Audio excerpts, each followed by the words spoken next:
Assalamualaikum warahmatullahi wabarakatuh. Kembali lagi bersama saya Nurulia Maulida. Untuk kali ini kita akan membahas tentang bab 6, yaitu sistem manajemen basis data.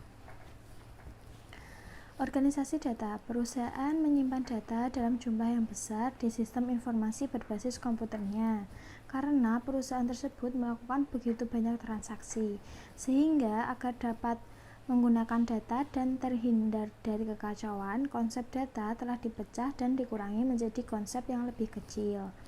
Organisasi data terdiri dari hierarki data, spreadsheet sebagai basis data sederhana, flat files, field kunci, tabel-tabel yang berhubungan. Hierarki data. File data adalah unit data yang terkecil, mencerminkan jumlah data terkecil yang akan ditarik dari komputer pada satu waktu. Record adalah suatu koleksi file data yang saling berhubungan, sedangkan file adalah koleksi record yang saling berhubungan. Basis data sendiri memiliki dua definisi, yaitu secara umum dan arti sempit. Untuk secara umum, bahwa basis data merupakan kumpulan dari sebuah data berbasis komputer sebuah perusahaan. Sedangkan dalam arti sempit, basis data bahwa basis data merupakan kumpulan data yang berada di bawah kendali peranti lunak sistem manajemen basis data. Spreadsheet sebagai basis data sederhana.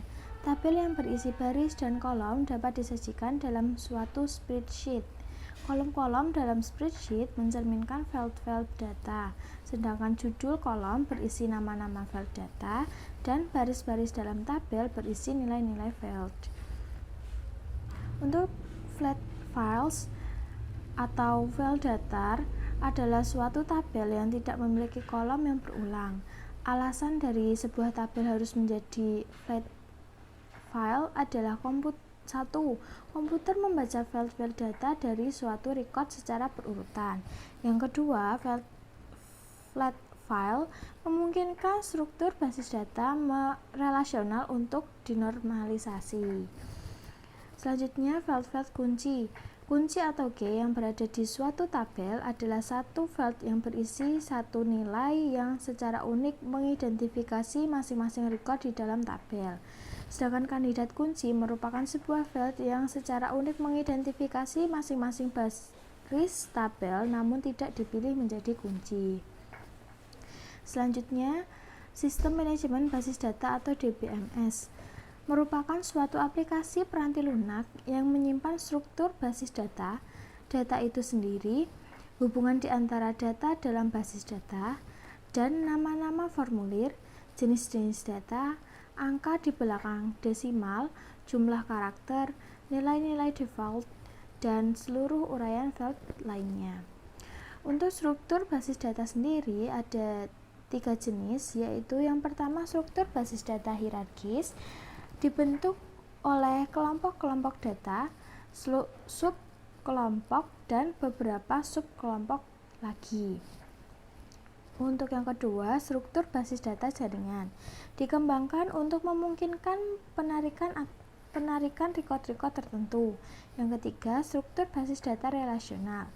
Relasi dalam struktur basis data relasional adalah implisit yang didapat secara tidak langsung berasal dari data tersebut. Selanjutnya, contoh basis data relasional.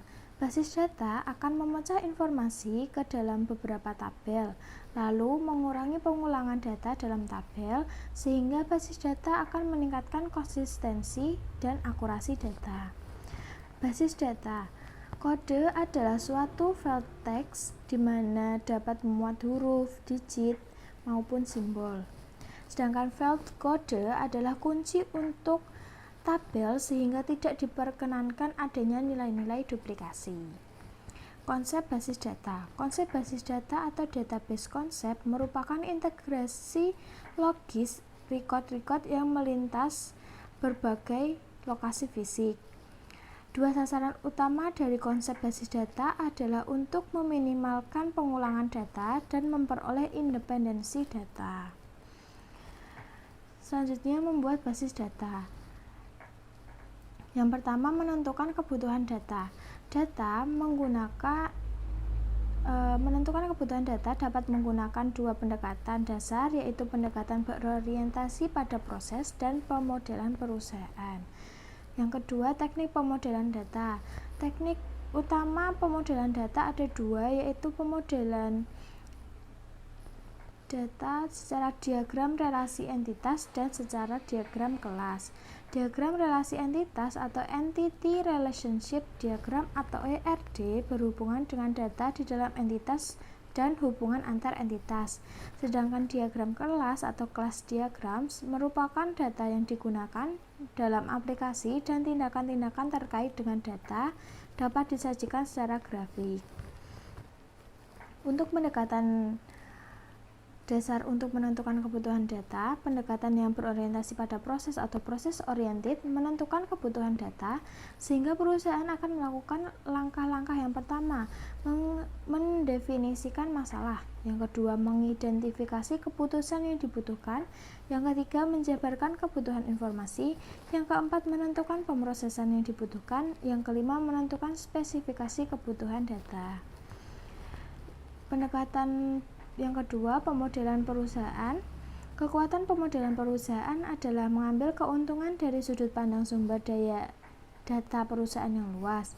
Logika mendasar dari pendekatan pemodelan perusahaan yaitu menentukan seluruh kebutuhan data perusahaan dan kemudian menyimpan data dalam basis data. Selanjutnya, menggunakan basis data. Metode umum yang digunakan untuk mengakses basis data ada 4. Yang pertama, laporan dan formulir. Forms dapat menampilkan suatu record saja dalam satu waktu dan tidak bisa memberikan ikhtisar dan serta biasanya tidak melakukan agregasi data. Forms terdiri dari navigasi, akurasi, konsisten, penyaringan, dan subformulir. Sedangkan report adalah data teragregasi dari basis data yang diformat dengan cara dapat membantu pengambilan keputusan. Yang kedua ada query. Query adalah suatu permintaan kepada basis data untuk menyampaikan record-record yang dipilih. Selanjutnya bahasa query terstruktur atau struktur query language atau SQL adalah kode yang digunakan oleh sistem manajemen basis data relasional untuk mengerjakan pekerjaan-pekerjaan basis datanya. Selanjutnya yang terakhir, pemrosesan basis data lanjutan. Pemrosesan analitis online untuk memungkinkan dilakukannya analisis data yang mirip dengan statistik cross tabulation. Selanjutnya, personel basis data. Ada 3, administrasi basis data, programmer basis data, dan pengguna akhir. Administrator basis data adalah spesialis informasi yang ahli dalam mengembangkan, menyediakan, dan menggambarkan basis data. Tugas dari administrator basis data yaitu 1. Perencanaan basis data, 2. Implementasi basis data, dan ketiga operasi basis data, serta keempat keamanan basis data. Untuk programmer basis data menunjukkan spesialisasi dan seleksi tingkat tinggi. Alasannya bahwa basis data merupakan pusat penyimpanan fakta bagi perusahaan. Untuk pengguna terakhir, pengguna tidak perlu mengetahui bagaimana cara membuat kode dan bahasa query terstruktur.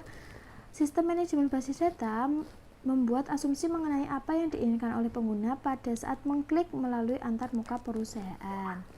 Yang terakhir, penempatan sistem manajemen basis data. Ada keuntungan DBMS dan kelemahan DBMS. Keuntungannya mengurangi pengulangan data, mencapai independensi data, mengambil data dan informasi dengan cepat, dan keamanan yang lebih baik. Sedangkan kelemahan DBMS yaitu membeli peranti lunak yang mahal, mendapatkan konfigurasi peranti keras yang besar, dan mempekerjakan dan memelihara staf DBA. Sekian penjelasan dari saya. Wassalamualaikum warahmatullahi wabarakatuh.